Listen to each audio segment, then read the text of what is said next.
নমস্কার বন্ধুরা, আমার চ্যানেলে আপনাদের স্বাগত জানাই।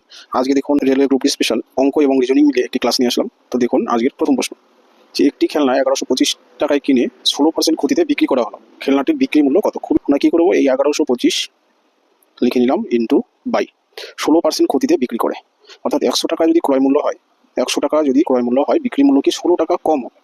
ঠিক আছে, তাহলে 16 টাকা কম হলে বিক্রি মূল্য হবে কত টাকা? 84 টাকা। ঠিক আছে, এবার কেন আমরা বিক্রি মূল্য উপরে লিখলাম আর ক্রয় মূল্য নিচে লিখলাম? কারণ যেটা প্রশ্ন করে মনে রাখবেন যে বিক্রি মূল্য কত, এটা প্রশ্ন করেছে, যার জন্য বিক্রি মূল্য আমরা উপরে লিখবো, যেটা বের করতে হবে সেটা উপরে লিখবো। বাস 25 দিয়ে যদি করি, 4 25 100, 4 25 100, এখানে 112 রয়েছে, তাহলে 12 বাসলো 25, 125, 5 25 125। ঠিক আছে, এবার 4 ওকে 4, 4 21 84, 5 21 105-এর 5 হাতে 10, 4 21 84 আর হাতের 10-এ 94, 945 টাকা। দেখুন 945 টাকা অপশন 4-এ উত্তর রয়েছে। 2 নম্বর রয়েছে একটি পাই চিত্র, বলেছে 2012 সালে ভারতে বিভিন্ন শহরে চালের ব্যবহার নিম্নে দেওয়া আছে। এই ছকটি ভালোভাবে দেখবেন। এবার বলেছে যদি চালের মোট পরিমাণ 12 সালে 2 লক্ষ টন হয়ে থাকে, তাহলে নাগপুরে কতটা চাল ব্যবহার করা হয়েছে?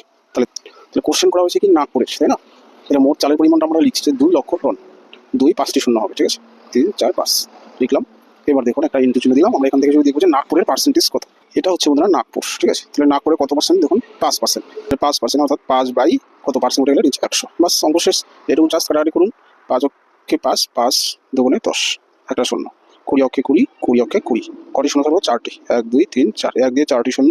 অপশন নাম্বার 2 দেখুন উত্তর হলো। বাস এর পরবর্তী কোশ্চেন দেখুন, এটা একটা দর্পণের রিজনিং এসছে। প্রদত্ত চিত্রে দর্পণের প্রতিবিম্বটি কি হবে? এটা হচ্ছে মেন ছবি, হচ্ছে দর্পণ। দর্পণের পিছনে যদি এই ছবিটা হয়, মনে রাখবেন যে কাছের অংশ কাছে হয়, দূরের অংশ দূরে হয়। ঠিক আছে, অর্থাৎ সেম প্রায় হবে। এবং এই যে প্রথমে যে একটি দাগ রয়েছে, সেই একটি দাগ হচ্ছে এটা উল্টে যাবে, আর এই বড় দাগটা হচ্ছে এটা, অর্থাৎ অপশন এ কিন্তু উত্তর। বাকিগুলো হবে না। এই দুটোতে, এটাতে কি এই দুটো দাগ সমান রয়েছে, এখানে কিন্তু সমান নেই।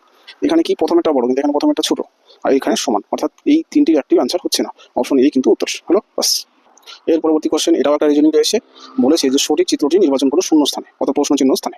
কিছু না বন্ধুরা, দেখুন দুটো গোল ছিল, 3টি হয়েছে, 4টি হয়েছে। দুটো এই ধরনের চিত্র ছিল, সেখানেই দেখুন পাতা 3টি হয়ে গেছে, এখানে 4টি হয়ে গেছে। তাহলে এখানেও তাই, দুটো আয়তাকার বা বর্গাকার ক্ষেত্র রয়েছে, এখানে কি হতে গেলে 3টি হয়ে গেছে, তাহলে এখানে 4টি হবে, অর্থাৎ অপশন সি কিন্তু উত্তর, তাই না? তাহলে অপশন সি 2 নম্বর রয়েছে, দেখুন অপশন সি, এটাই উত্তর। বাস এখানে নিম্নের নকশায় চার্টের মধ্যে 3টি একই রকম একটি বিশেষ পদ্ধতিতে যদি একটি নয়, সেটি নির্বাচন করুন। অর্থাৎ এই 4টির মধ্যে কোনটি আলাদা, আর কিছু না। ঠিক আছে, তাহলে একটু লক্ষ্য করুন যে এখানে কি রয়েছে, প্লাস চিহ্ন রয়েছে, আর একটি ফাঁকা আয়তাকার ক্ষেত্র রয়েছে, একটা ঘন আয়তাকার ক্ষেত্র রয়েছে, কালার করা, তাই না?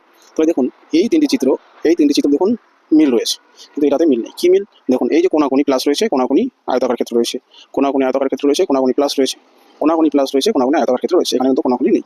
ঠিক আছে, এভাবে বিচার করলে অপশন ডি কিন্তু উত্তর, 3 নম্বরে রয়েছে অপশন ডি। বাস এই হলো আজকের ক্লাস। যদি ক্লাসটি ভালো লাগে থাকে অবশ্যই লাইক কমেন্ট শেয়ার করবেন, আর নতুন যারা এসেছেন আমার চ্যানেলটি সাবস্ক্রাইব করবেন।